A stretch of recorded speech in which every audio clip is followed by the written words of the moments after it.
আল্লাহ রসুলকে জিজ্ঞাসা করা হলো যে রাসূলুল্লাহ, মা বাবা সম্পর্কে আমাকে একটু কিছু বলেন, মা বাবা সম্পর্কে কিছু একটু বলেন।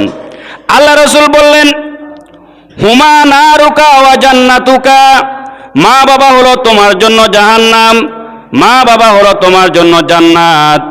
অর্থাৎ মা বাবার খেদমত করে তুমি জান্নাত কামাই করতে পারো, মা বাবার সাথে দুর্ব্যবহার করে তুমি জাহান্নামও কামাই করতে পারো, ঠিক কিনা?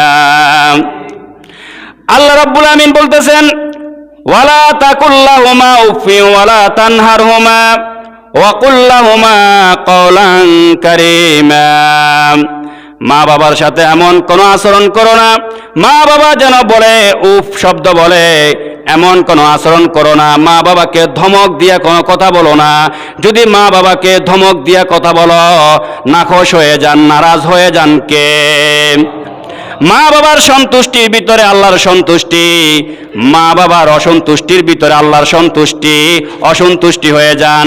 এই জন্য আমার ভাইরা, আল্লাহ রাব্বুল আমিন বলতেছেন কওলান কারীমা, মা বাবার সাথে যদি তুমি আচরণ করতে হয় তাহলে আচরণটা করবা সৎ আচরণ, ঠিক কিনা?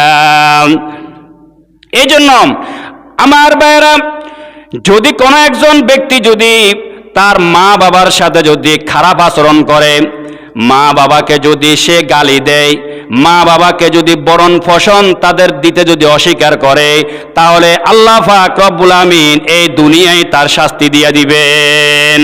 তাহলে এক শ্রেণীর লোক হলো আল্লাহ পাক রব্বুল আমিন মা বাবার সাথে যদি অবিচার করেন, মা বাবাকে যদি গালি দেন, মা বাবাকে যদি অসৎ ব্যবহার করেন, তাহলে তার শাস্তিও দুনিয়ায় পাবেন। মা বাবা যদি খেদমত করেন, তার প্রতিদানও কোথায় পাবেন? দুনিয়ায় পাবেন।